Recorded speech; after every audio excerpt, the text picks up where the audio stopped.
Continuamos con la segunda parte de la clase virtual de fisiología de la glándula suprarrenal, donde vamos a focalizarnos en la regulación de la secreción de cortisol y trataremos también las acciones fisiológicas de los glucocorticoides. Veamos en esta primera diapositiva un esquema sencillo del eje adrenal.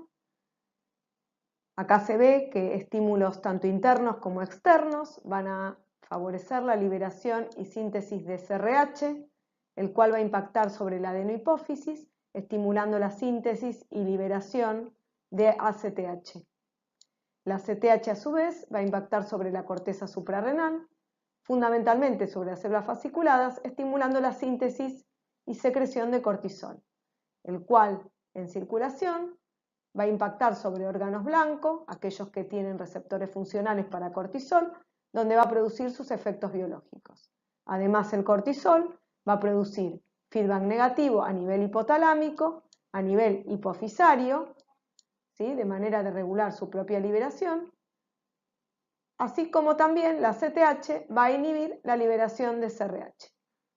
Por otro lado, el cortisol va a inhibir su propia síntesis y de esa manera se mantienen los niveles de cortisol dentro de concentraciones fisiológicas.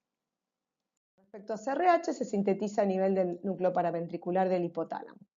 Allí hay unas neuronas de soma pequeño que están esquematizadas en amarillo que se sintetizan CRH, el cual a través de sus prolongaciones accede a la eminencia media, ¿sí? Donde se va a almacenar y una vez que llegan los estímulos se va a liberar, va a acceder a los corticotropos por el sistema portohipofisario, donde va a estimular receptores de membrana asociados a proteína GS. Por lo tanto, aumentan AMP cíclico intracelular, activan una proteína quinasa A y de esa manera aumentan concentraciones de calcio intracelulares, favoreciendo la secreción y síntesis de ACTH. Por otro lado, en contacto con estas neuronas de CRH, hay otras neuronas que también son de soma pequeño que sintetizan ADH. También estas neuronas tienen prolongaciones que acceden a la eminencia media, por lo tanto esta ADH que se sintetiza en este subtipo de neuronas va a acceder a los corticotropos y va a potenciar la acción de CRH. Asimismo, en otra región en otra subregión del núcleo paraventricular hay unas neuronas que se denominan de soma grande, ¿sí? O magnocelulares, que van a sintetizar ADH, la cual se va a almacenar a nivel de la neurohipófisis. Estas neuronas son sensibles a cambios de osmolaridad plasmática y cambios de la molemia, por lo tanto, esta ADH es la que va a regular el volumen plasmático a través de la recaptación de agua a nivel renal. Una vez que el estímulo arriba a la adenohipófisis, a nivel del corticotropo, se va a estimular la síntesis de ACTH a partir de un precursor, que es la propiomelaanocortina o POMC. Esto es un propéptido que por escisiones enzimáticas va a producir la ACTH, la beta-endorfina y la melanocitoestimulante. Estos péptidos que ven aquí con una secuencia rosada,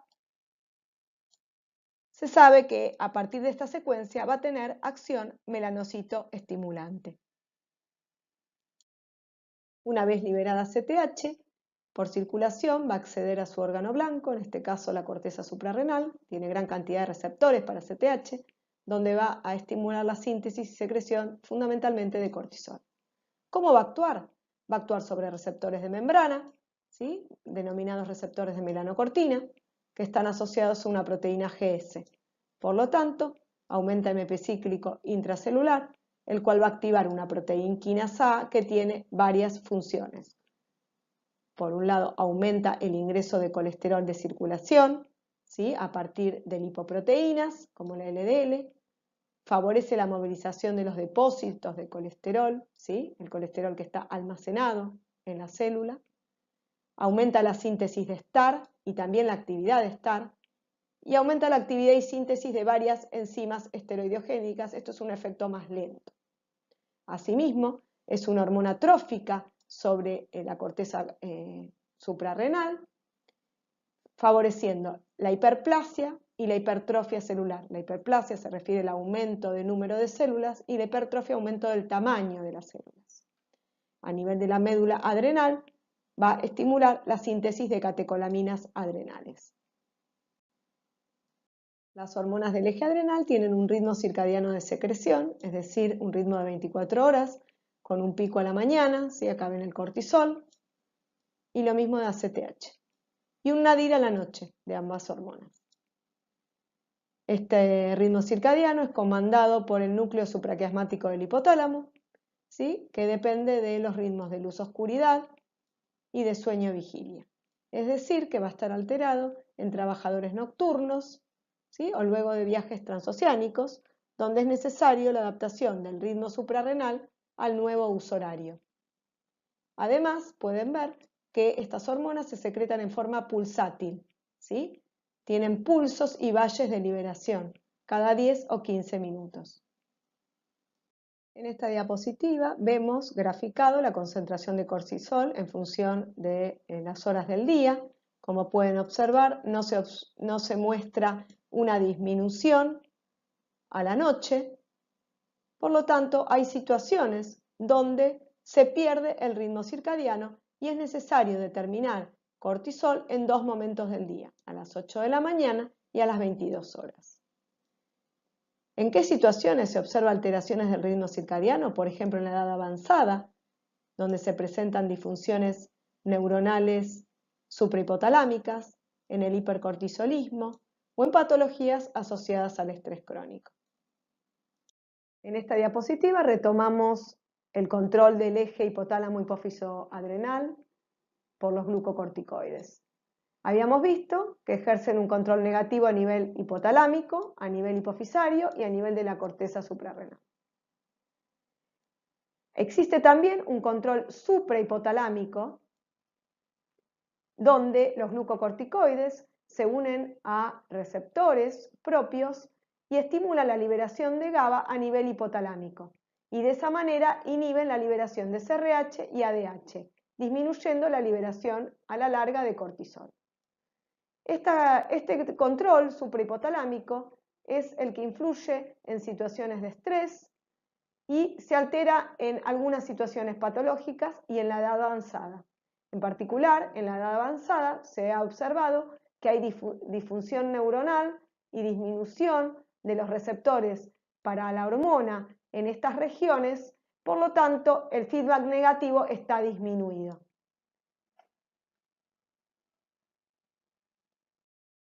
Entonces, ¿cómo se activa el eje? A partir de estresores como fiebre, trauma, cirugías, hipoglucemia, hipotensión arterial, también el ejercicio físico, todos a partir de la estimulación de la liberación de neurotransmisores como la noradrenalina o la serotonina, activan a nivel hipotalámico la liberación de CRH y ABP o hormona antidiurética.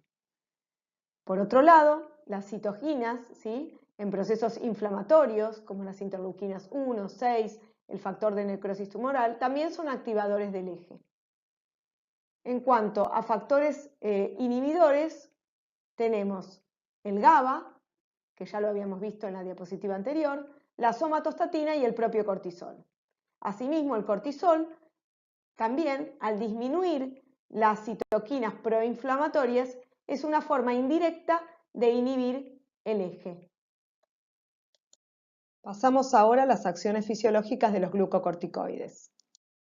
A nivel del metabolismo intermedio, vamos a ver, a nivel de los hidratos de carbono, son hiperglucemiantes lentos. Por un lado, en el hígado, aumentan la gluconeogénesis, es decir, la síntesis de nueva glucosa, y la glucogenogénesis. Los depósitos de glucógeno aumentan, de manera tal que en situaciones extremas se mantengan reservas de glucógeno. Disminuyen la glucogenólisis y a nivel de los tejidos periféricos, musculoesquelético y tejido adiposo, disminuyen la captación de glucosa. ¿Sí? Todo esto lleva a una hiperglucemia lenta. Además, aumentan la síntesis de hormonas hiperglucemiantes rápidas como el glucagón y las catecolaminas. A nivel del metabolismo proteico, vamos a ver que en concentraciones fisiológicas tienen un efecto permisivo, es decir, favorecen el anabolismo proteico. mientras que en altas concentraciones son catabólicos proteicos. Cuando veamos los efectos del hipercortisolismo, van a ver que hay muchos efectos nocivos a nivel de varios tejidos donde predomina el efecto catabólico proteico, como ser la piel, el tejido conectivo, el músculo esquelético, el hueso y el tejido linfoide. A nivel de los lípidos va a tener efectos a nivel del tejido adiposo subcutáneo y a nivel del tejido adiposo visceral y central. A nivel del tejido adiposo subcutáneo tiene acción lipolítica, mientras que a nivel del tejido adiposo visceral va a ser lipogénico. Se cree que por acción directa los glucocorticoides aumentan la diferenciación de adipocitos y favorecen la lipogénesis, pero este efecto también puede depender de la hiperinsulinemia que se produce en estados de hipercortisolismo crónico. Recuerden que el cortisol es hiperglucemiante lento, por lo tanto puede generar una resistencia a la insulina. Y la insulina por sí misma es una hormona lipogénica por excelencia. ¿Qué sucede con las células sanguíneas?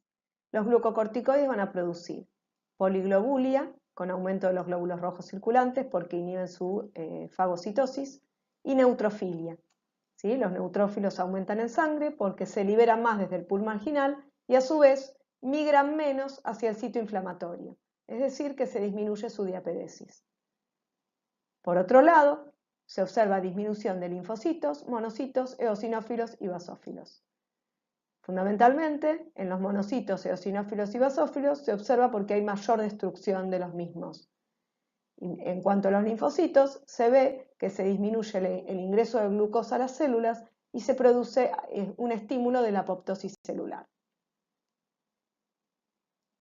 Con respecto entonces a la respuesta inmune, son inmunomoduladores negativos y también antiinflamatorios. ¿Por qué? Porque disminuyen la presencia de macrófagos y neutrófilos en los sitios de inflamación e incluso disminuyen la activación de monocitos en macrófagos y la liberación de enzimas líticas por parte de los macrófagos, así como la liberación y síntesis de interleuquinas. También disminuyen la biosíntesis de autacoides como prostaglandinas y leucotrienos y disminuyen los linfocitos y la síntesis de inmunoglobulinas. Todo esto hace que el efecto inflamatorio esté disminuido. Con respecto a los procesos alérgicos, también son antialérgicos, disminuyen la degranulación de mastocitos, basófilos y eosinófilos ante la presencia de un antígeno, ¿sí?, alergógeno, ¿sí?, que el organismo reconoce como extraño pero que no lo es. Por lo tanto, disminuyen la degranulación de estas células, evitando la liberación de histamina, que es un importante vasodilatador que puede producir shock anafiláctico. Entonces, ¿cómo actúan los glucocorticoides sobre la biosíntesis de leucotrienos y prostaglandinas? Dijimos que son inhibitorios, pero ¿cuál es el mecanismo de acción? Bien, recuerden que los leucotrienos y las prostaglandinas se sintetizan a partir de ácido araquidónico, que a su vez deriva de los fosfolípidos de la membrana celular por acción de la enzima fosfolipasa A2. Los glucocorticoides lo que hacen es inducir una proteína, lipocortina, que inhibe a la fosfolipasa A2, por lo que va a disminuir tanto la concentración de ácido araquidónico, así como de leucotrienos y de prostaglandinas.